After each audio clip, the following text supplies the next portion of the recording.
The screams echoing through the harem corridors slammed against the palace walls and shattered the silence of Topkapi. This wasn't just another argument. It felt like the warning sign of a storm that had finally arrived. The fight that erupted wasn't only about anger between two women, it was the first open explosion of a war growing in the shadow of the throne. Mahidevran's eyes burned with fury. The pain inside her had become unbearable, and she was convinced there was only one person to blame for her loss: Harem. That belief had turned her fear into pure venom. This wasn't fate, this was her doing. She shouted, her voice echoing through the halls. Harem barely had time to react before she became the target of Mahidevran's rage. She tried to defend herself, but Mahidevran's attack was unstoppable. The women of the harem stepped back in fear as chaos took over.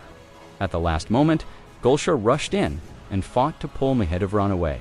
This wasn't just a fight, it was the moment the palace's fragile balance began to crack in plain sight.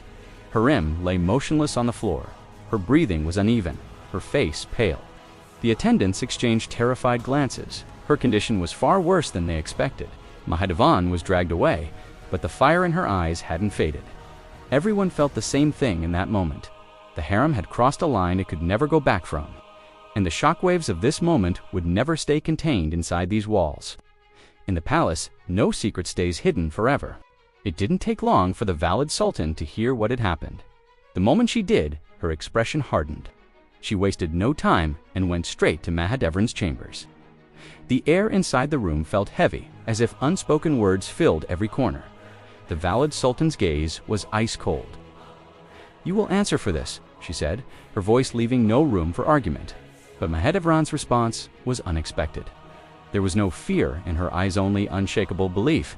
She insisted that Harem was trying to destroy her, that even her unborn child had been a target. Those words made the valid sultan pause for the first time, because the greatest danger in the palace was often not what was seen, but what was possible. A quiet seed of doubt began to grow in her mind. Maybe this situation was far more complicated than it seemed. Meanwhile, another kind of panic was spreading through the harem. Harem had disappeared. The attendants who saw how badly she was hurt knew that if the truth spread through the palace, it could trigger a disaster. Showing weakness in the palace could be deadly. So they hid her away and kept her condition secret while trying to help her recover. But the palace thrived on rumors. Harem's disappearance only fueled curiosity. Where's Harem? Quickly became the question whispered in every corner. And as the whispers grew, so did the tension. Her absence became a shadow hanging over the entire palace. On the other side of the palace, a completely different storm was building. The disrespect shown by King Louis of Hungary had pushed Sultan Suleiman past his limit. His anger was quiet, but sharp like a blade. He didn't hesitate long. The direction of the campaign would change. Belgrade would be the new target. When the decision reached the palace, excitement spread quickly through the city.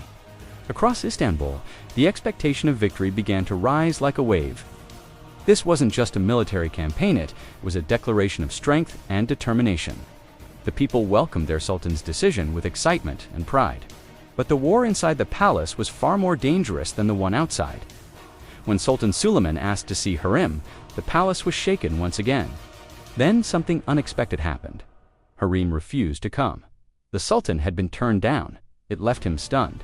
Maybe for the first time in his life, someone had said no. That refusal only made him more curious. In the end, he decided to go to her himself. When the door opened, the sight before him felt like time had frozen. Harem looked pale and weak, but the fire in her eyes was still alive. The expression on Suleiman's face changed instantly. This wasn't just a meeting between two people. It was a turning point that could reshape every balance in the palace. Mahidevran's fate, Harem's fate, and maybe even the fate of the empire itself was beginning to be rewritten in that room. The shadow of the throne was growing larger every day, and the footsteps of a coming storm could now be heard at the heart of the palace. If you felt the tension rising in the palace, you already know the storm is only beginning, and the next chapter may change everything.